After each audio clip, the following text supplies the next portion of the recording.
Last night out in LA, Black Lives Matter activists blocked the entrance of a hospital where police were taking, screaming that they hope the officers, leave the mortal coil. Coming to us from the Save New Jersey blog, New Jersey senator condemns Marxist BLM movement, says systemic racism claims are an evil lie. Once again, guys, like I said, slow. Not stupid, but slow. And quickly catching on in this instance. Here's the guy. Here's the guy. Okay, let's see what he has to say here. State Senator Mike Doherty didn't pull any punches on Friday during his remarks at the Hunterdon County 9/11 Remembrance Ceremony in Flemington. These demands to defund the police are based upon allegations of systemic racism being thrown about by Marxist organizations such as Black Lives Matter, which is a Marxist organization, which have burned cities, burned churches, destroyed private property, and terrorized American cities, said Doherty.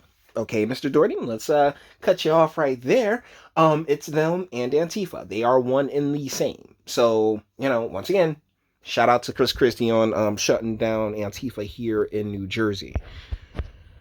It's not hyperbole. In 2015, BLM co-founder Patrice Cullors described herself as one of the three other co-founders, Alicia Garza, as trained Marxists, as well as, just go and look on their website.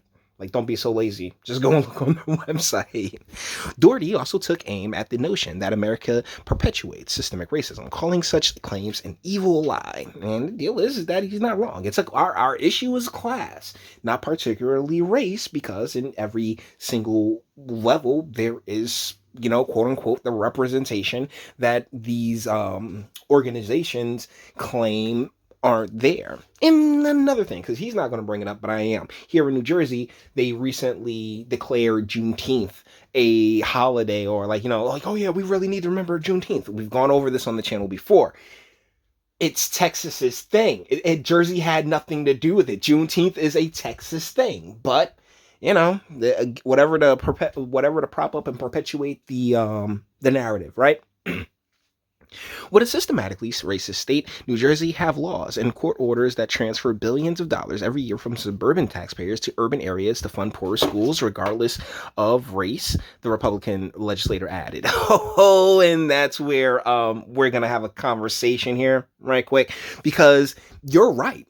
You are 100% correct. They take the money from suburban areas and it funnels into urban areas, and it perpetuates this it perpetuates the exact same system. It props up the same system that a lot of people are sitting here crying, talking about, oh, it's racist, when it's built of, a lot of quote unquote black people. There are black judges, there are black cops, there are black, senators, there are black assembly folks. So once again, it's impossible to sit here and talk about how racist the system is when the system is, filled with all different colors of the rainbow. But as in regards to that, that money, quote unquote, funneling, it's investment, sir. See, that's the thing. You're investing in these areas. You're investing in these prison farms. Go look at Dollar General stock. Okay, so there is a lot of money to be made. There's a lot of profitability in poverty.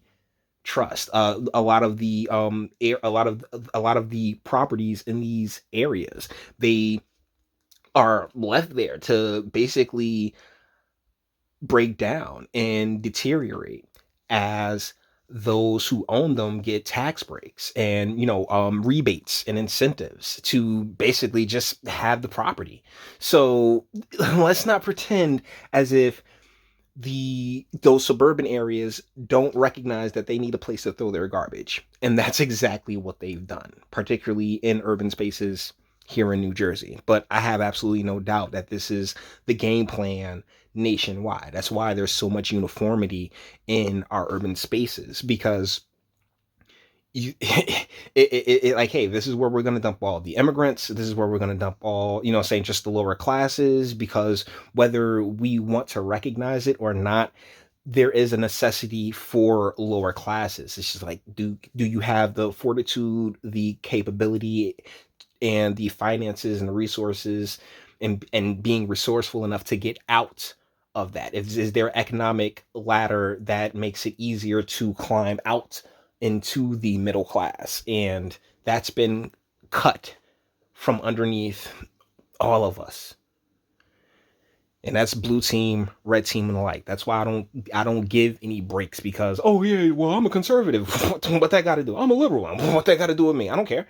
I don't care about any of that. I care about, are you a good person? Are you a high character? The rest is really meaningless to me. Would a systematically racist state provider taxpayer-funded housing for the poor, regardless of race? No, they would provide school. They would provide actual economic mobility. Would a systematically racist state provide subsidized car insurance premiums for those living in the cities, forcing suburbanites to pay more so those living in the cities can pay less, regardless of race? Well, that's something that the insurance industry has to work out for itself. Would a systematically racist state have hiring preferences for minorities written into law? And honestly, it really shouldn't be, because when you sit there and talk about minorities now, it's such a it's damn near majority, right? I mean, I think, like, when we have the racial makeup that we do, where it is obtainable if you decide to, because there is this thing that's called personal initiative, that if you want it, go and get it. But if a person of color doesn't want to do something, then by all means, the person that wants to do it should. Would a systematically racist state have contract preferences and quotas for the minorities written into the law? The Democratic-controlled state assembly recently voted to declare every June 13th Black Lives Matter Day in the Garden State. Christ. And that's the thing. It's that poison. It's that poison. So, Doherty, good on you, buddy. I mean, I'm not mad at you. You don't see things from my angle, and that's exactly why I do videos such as this. Because, yeah, he's 100% right. This is Marx. This is a terrible organization. This is basically Hydra that needs to be snuffed out. And, good on President Trump for, tying all these things together federally, because I really, for as all the claims of violence November 3rd, if you're cutting that head off right now, it'll definitely be significantly less. So, guys, with that being said, we're going to bring this one to an end. All the internet stuff. If you like the toss it, like, dislike, go ahead, do that too. Nobody's scared of you. Sub. If you enjoy my fantastic voice, you want to get videos like this every single day, share, because sharing is caring, and YouTube and Bitchute and like are the biggest fans of your boy over here. Very obvious reasons. Bang the bell for a notification. Get something from Teespring and speak. Let me know. What do you think in the comments? I'm like, the reason that Brother Doherty, the reason that all these laws for minorities were written into the law was so that you could say that, yeah, look, we've done all we can. I mean, my goodness, like what else? Like, trust me, I get it. so, and you're right to an extent. Like, like how can you sit there and like really try and claim how jacked up this system is in regards to race, when so many people in the system are, of different skin tones and melanin levels, right?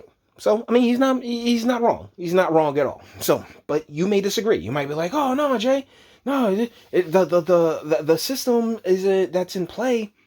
There's it's not built for single mothers and to create these kids to continue to go in and out of prison systems. No. The red team doesn't invest in that in order to maintain a certain level of, a certain level of superiority over another class. No. It has nothing to do with class. It's all because you's black.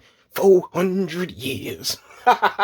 Sorry, guys. I always gotta throw that in. But like I was saying, you may disagree. And that's what my comment section's for.